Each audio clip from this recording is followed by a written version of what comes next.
네, 안녕하세요. 김상주입니다. 오늘은 세상을 절대 못 바꾸는 15분 시즌 3의 6번째 강의입니다. 위로받고 싶은 사람, 위로하고 싶은 사람. 어떻게 위로를 해줘야 하나 하는 주제로 오늘 말씀드리겠습니다. 주제가 무거운 만큼 제가 오래간만에 수트를 입고 강의를 하겠습니다. 자, 친한 친구가 갑작스럽게 암에 걸려 병원에 입원했다고 합시다. 그럼 병문안에 가야 되겠죠? 분명 암에 걸린 친구는 자신이 큰 병에 걸렸다는 두려움, 또 죽지 않을까 하는 공포감, 또 암을 치료하는 과정에서 생기는 여러 가지 고통, 그리고 자신이 죽게 되면 남겨질 어린 자식과 아내를 생각하면서 시리에 빠져 있을 겁니다. 일단 문병을 가는 도중에 어떤 말을 친구한테 해줘야 하나, 어떻게 위로를 해줘야 하나 하는 생각들을 하게 됩니다. 그리고 이제 병원 지하 매점 내려가서 음료수 한 박스 들고 병실로 찾아가게 되죠. 이미 암에 걸려서 수척해진 친구에게 뭐라 할 말은 없고 대부분 이렇게 얘기할 겁니다. 아이, 걱정하지 마. 다 나을 거야. 조금만 고생하면 이제 퇴원해서 다시 직장에도 다니고 다시 건강하게 생활할 테니까 걱정하지 마. 이렇게 얘기할 겁니다. 자, 그러면은 과연 이 말이 위로가 되었을까요? 우리는 위로하고 싶지만 위로를 어떻게 해야 할지 모릅니다. 또한 우리 위로가 방해가 될 수도 있습니다. 어떤 환자는 사실 아무도 만나지 않고 조용히 쉬고 싶을 수도 있거든요. 하지만 그가 가지는 조용한 시간, 휴식 시간을 문병객들이 방해할 수도 있습니다. 그래서 정작 그 사람을 위로하는 길은 간단한 문자 메시지나 간단한 전화 통화로도 충분한 경우도 많이 있습니다. 그러니까는 그렇게 해서 방문을 싫어하는 사람한테 문병을 하게 되면은 의도는 좋았지만 도리어 환자를 괴롭히게 되는 경우도 많이 있죠. 자, 예전에 안철수 박사랑 의사 박경철 두 사람이 이제 청춘 콘서트로 유명세를 탄 적이 있습니다. 그들이 이제 젊은이들한테 각광을 받고 호응을 얻은 것은 지금 힘든 청춘들을 위로해 주었기 때문입니다. 또한 그들의 강의 내용도 내용이지만 그 두 사람의 배경만으로도 젊은이들은 열광을 했습니다. 안철수 박사는 뭐 잘 아시다시피 서울의대를 나와서 사업가로 성공한 사람이었고, 박경철도 의대를 나와서 주식으로 큰 돈을 벌고 자신이 운영하는 병원도 아주 잘 됩니다. 또 여러 권의 저서를 써서 베스트셀러 작가죠. 자, 이들은 자신의 주업인 의사를 넘어서서 다른 영역에까지 성공했습니다. 특히 이제 자본주의의 신인, 돈을 많이 버는 사람들이죠. 그러니까 젊은이들이 가지고 싶은 세 가지, 좋은 학벌, 좋은 명성, 게다가 돈까지 많은 겁니다. 그러니까 젊은이들이 좋아할 만한 요소는 다 가지고 있습니다. 만약 말입니다. 정말 어느 지혜로운 철학자가 있다고 합시다. 그 사람이 인생을 어떻게 살아야 할까 하는 정말 중요한 강의를 젊은이들을 대상으로 한다고 합시다. 그러면 과연 그 수많은 청춘들이 그런 강의를 들을까요? 그렇지 않을 거예요. 젊은이들은 요즘 실업난에 빠져 있고, 게다가 직업을 가지기 위해서 영어는 기본이고 하여튼 여러 가지 스펙을 쌓느라 정신이 없습니다. 그렇게 열심히 살아도 희망은 보이지가 않거든요. 취업할 직장은 없고 장기 불황으로 인해서 대기업에서도 사람을 뽑지가 않습니다. 게다가 대기업에 취업한다고 하더라도 그렇게 희망적이지 않죠. 그리고 이미 눈은 높아질 대로 높아져 있습니다. 그래서 자신도 그런 일반적인 성공했다 하는 사람들의 기준을 만족시키고 싶어 합니다. 아파트 한 3, 40평 정도는 살아야 되고, 외제차도 몰아야 되고, 여가 시간도 가지고, 틈날 때 여행도 가야 되고, 너는 이제 몇 억 이상 저축은 해야 된다 하는 그런 기준들, 그리고 자기 자식만은 어떻게든지 가장 최상의 교육을 해주고 싶어 합니다. 이런 꿈과 현실의 괴리 때문에 고통스러운 거죠. 그러니까 그런 자신이 원하는 것들을 만족시킬 만한 재간은 사실 없습니다. 그래서 그들은 질에 절망하고 실망합니다. 그래서 어찌 청춘 콘서트라도 가서 그들의 후광이라도 쬐면은 뭔가 나도 저런 사람들 비슷하게라도 되지 않을까 하는 생각을 하고 거기에 갔을 겁니다. 그러면 그런 청춘들은 과연 청춘 콘서트에서 위로를 받았을까요? 저는 그렇지 않다고 생각합니다.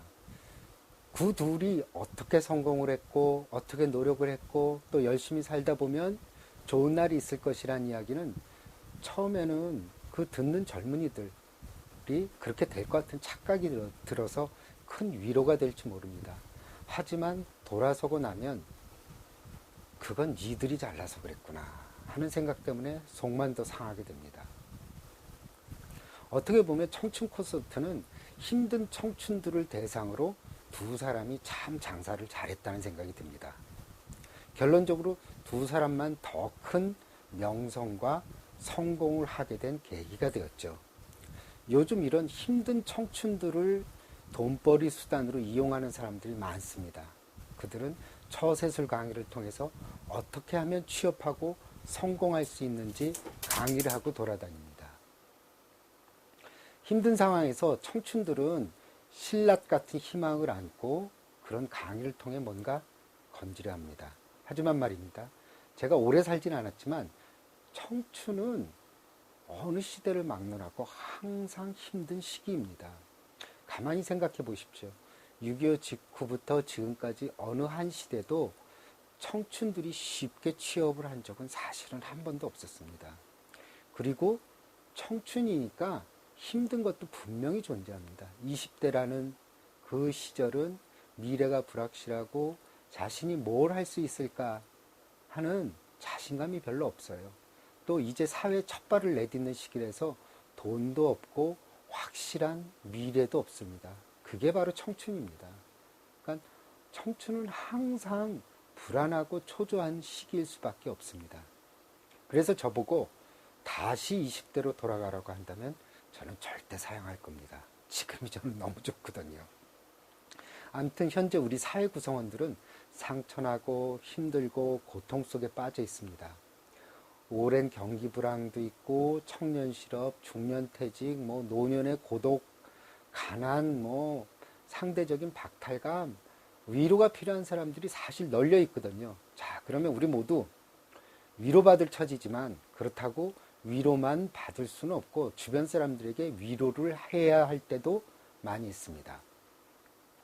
또한 위로를 하는 과정에서 자신의 상처도 치유되고 자신도 위로를 받는 경우도 사실 많이 있습니다. 그러면 어떻게 위로를 해줘야 할까요? 일단 누군가를 위로하고 싶을 때는 그 사람을 위로하려는 강박관념을 버려야 합니다. 위로하려고 생각하지 말고 그저 편안한 대화를 나눈다고 생각을 하셔야 합니다. 위로받고 싶은 사람은 자신이 힘든 얘기를 하고 싶을 뿐입니다. 그저 자신이 얼마나 힘이 들고 어려운지 남들이 알아줬으면 하고 그리고 내가 지금 힘이 들고 어려운 게 내가 마음이 약해서 또 정신력이 약해서 그렇지 않다는 것을 확인받고 싶을 뿐입니다.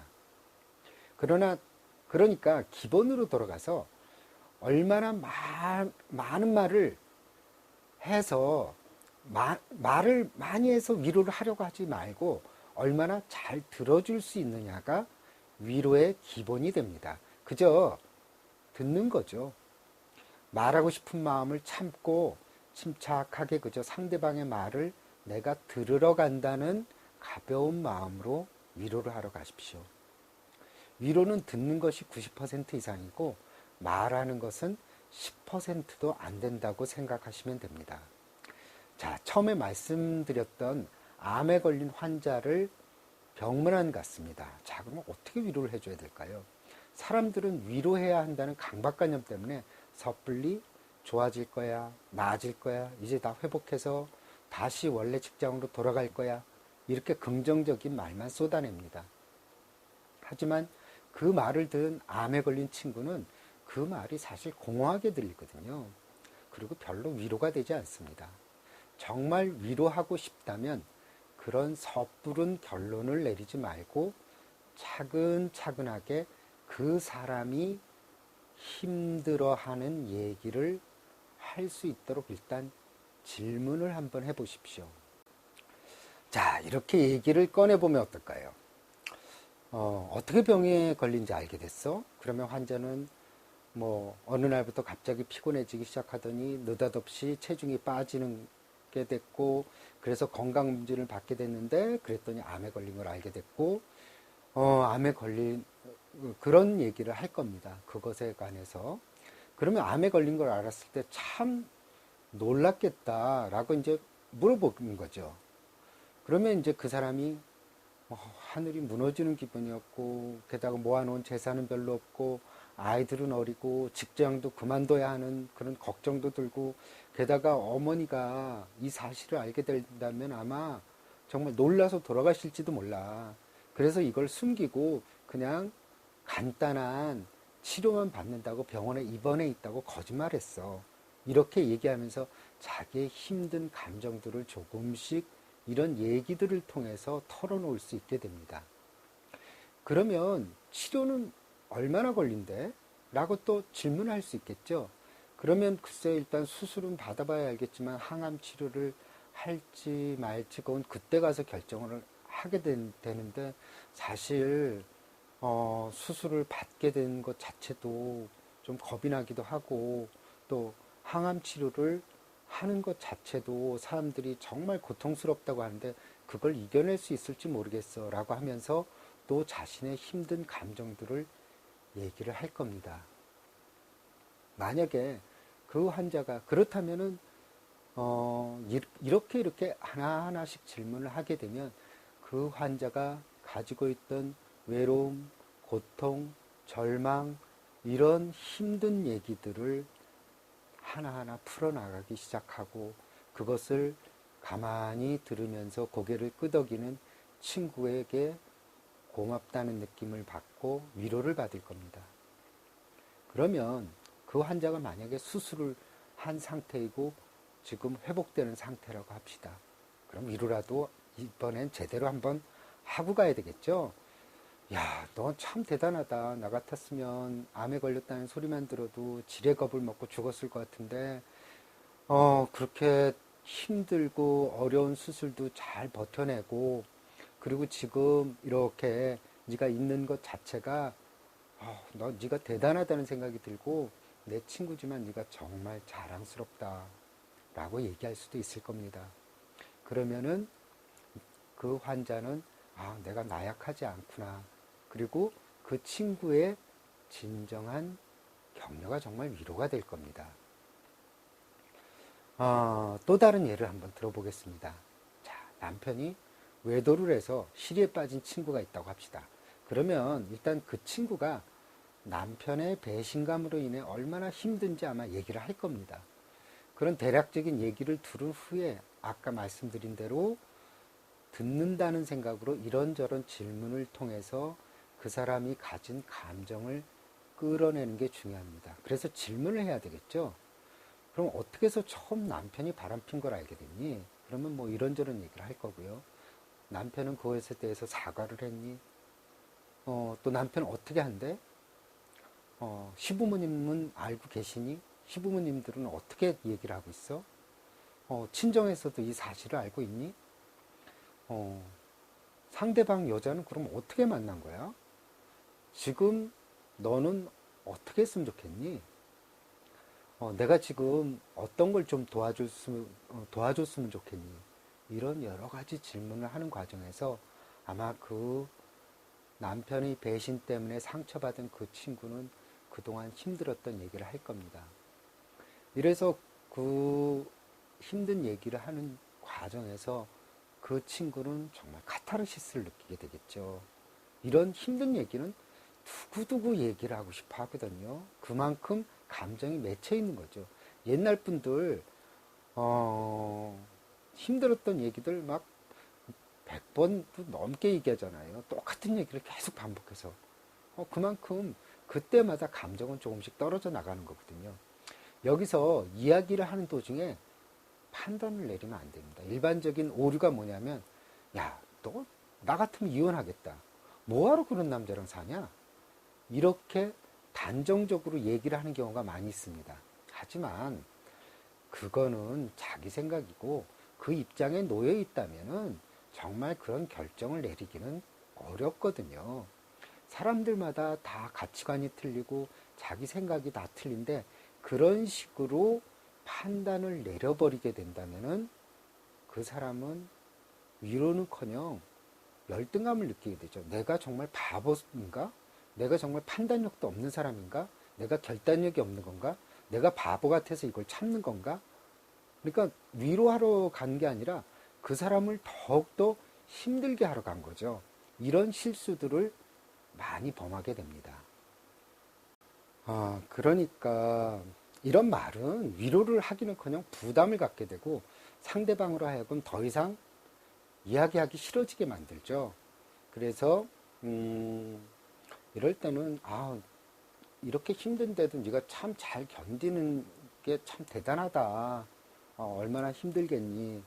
참 네 고통이 얼마나 큰지 내가 다 이해는 못해도 내가 듣기만 해도 너가 참 어려운 상황이라는 걸 내가 알 것 같다. 라고 그 사람의 힘든 점을 공감하는 게 중요하겠죠. 예전에 한 달 간격으로 두 분의 어머니가 우리 의원에 찾아온 적이 있습니다. 첫 번째 분은 결혼을 얼마 앞둔 딸이 택시를 잡다가 차에 치여서 사망을 해서 오게 됐고, 또 두 번째 분은 아들이 군대에 간 지 한 달도 안 돼서 오발사고로 사망한 경우입니다. 두 분 다 잠도 못 자고 식사도 거르고 죽은 자식에 대한 생각뿐이 없습니다. 하루 종일 눈물이 나고 하염없이 슬프고 죽은 자식이 보고 싶기만 합니다. 그래서 이제 병원에 오게 됐죠. 게다가 이제 차라리 병이 걸려서 죽었다면 마음의 준비라도 할 텐데 이렇게 갑작스런 죽음은 우리가 죽음을 받아들일 수 있는 준비가 안 돼 있기 때문에 그 슬픔은 서너 배 이상 더 큰 법입니다. 저는 그래서 두 분에게 같은 질문을 드린 적이 있어요. 어머니, 그 잠을 자는 것도 음식을 드시는 것도 편안히 누워있는 것도 또 남을 만나는 것도 모두 죄스럽다는 생각 드시죠? 자식은 그 차가운 땅 속에 누워있는데 내가 살아보겠다고 음식을 먹고 잠을 자려고 하고 몸을 편안히 누인다는 사실 모든 것이 그런 것들이 죄책감이 든다고 답변을 했습니다. 그래서 이런 질문을 드렸어요. 반대로 말입니다. 만약에 어머니 당신이 죽었다고 치시고요. 그렇다면은 살아있는 자식이 어떻게 살았으면 좋을 것 같으세요? 그랬더니 그거야 뭐 내 생각하지 말고 잘 먹고 잘 살았으면 좋겠죠. 그래서 그런 얘기를 했어요. 바로 그거예요. 본인이 원하는 애도 반응을 보이지 말고 고인이 뭘 원하는지 그대로 하시라고 말씀을 드린 적이 있습니다. 아마 돌아가신 자녀분은 이렇게 얘기할 거예요. 어머니 제발 내 생각하지 말고 맛있는 것도 먹고 잠도 잘 자고 좋고 예쁜 옷도 입으시고 남이 뭐라 하든 즐겁게 웃고 빨리 있고 행복하고 몸에 병도 없이 건강하게 잘 지내라고 아마 원할 겁니다. 이렇게 얘기를 했어요. 그러니까 먹고 자고 웃고 즐기는 것에 대해서 죄책감을 가지면은 안 된다고 말씀을 드렸습니다. 제발 고인이 원하는 대로 사시라고요. 지금 이렇게 먹고 자고 즐기고 이런 것들을 죄책감을 느끼는 것은 본인의 생각이고 고인은 절대로 그걸 원하지 않는다고 말씀드렸습니다. 그래서 그런 얘기를 하니까는 그렇게 말씀을 드리고 그렇게 두 분 어머니가 편하게 지내셔야 고인이 정말 편안하게 눈을 감을 수 있지 않을까요? 그랬더니 조금은 편안한 표정을 지었습니다. 물론 자식을 잃은 두 분의 슬픔은 평생 갈 겁니다. 하지만 일상생활에서 그분들이 조금 더 빨리 회복하고 살아야겠죠. 그래서 저는 그 두 분이 이렇게 속으로 얘기하면서 살았으면 좋겠어요. 딸아, 아들아, 오늘은 말이다. 엄마가 아주 맛있는 걸 먹고 돌아왔어. 나 잘했지. 아들아, 딸아. 이렇게 오늘 만난 것을 먹었으니까 네가 기뻐할 것 같아서 그렇게 한 거야. 아, 내일은 이제 운동도 시작하려고 한다. 그러면 우리 아들, 딸이 하늘나라에서 더 기뻐할 것 같아서 내가 그렇게 시작하려고 해. 나는 이제 네가 기뻐하는 대로 살아가려고.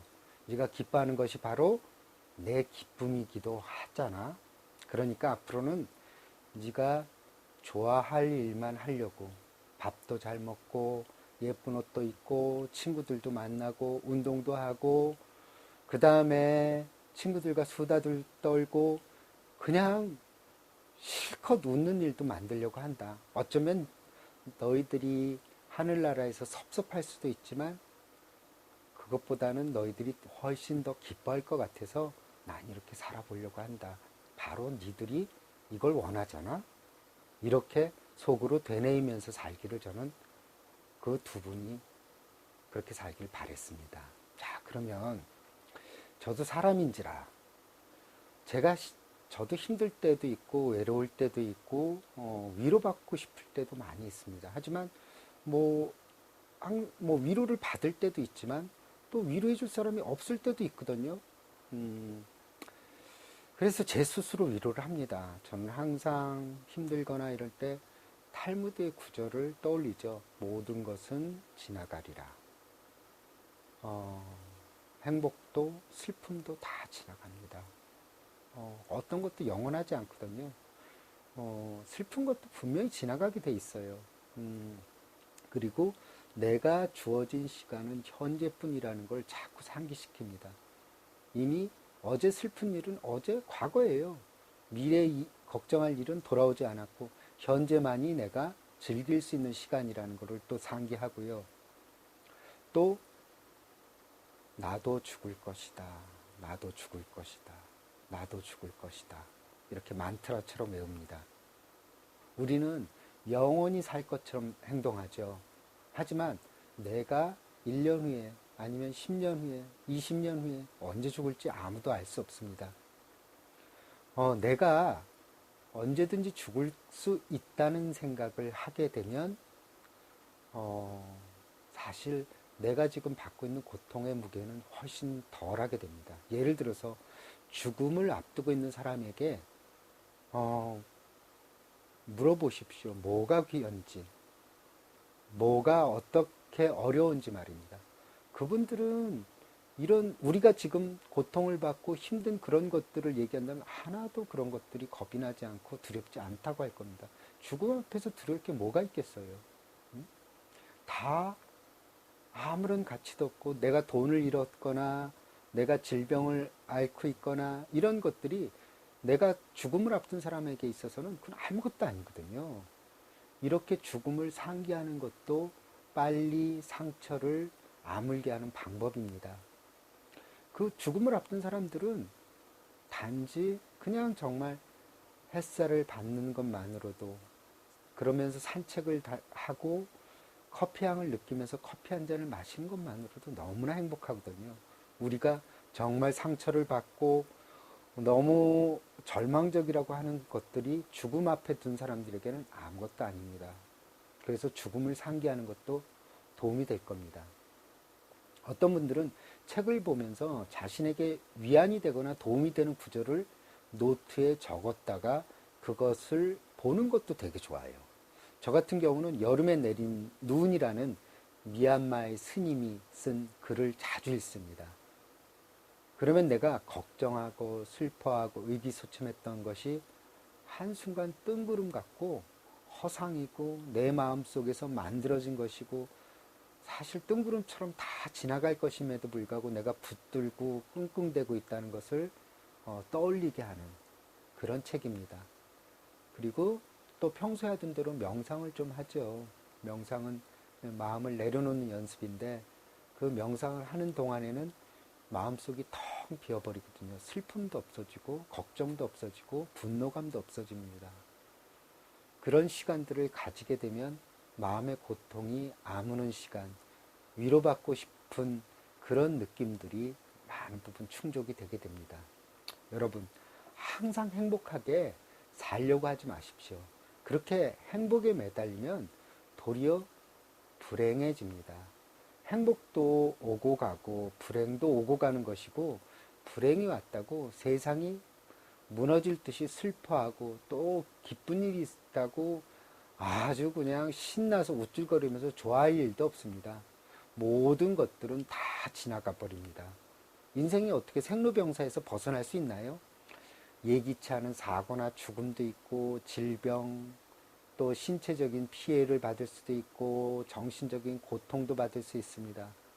내게 전혀 일어나지 않을 것 같은 일들이 일어나는 게 우리의 인생입니다.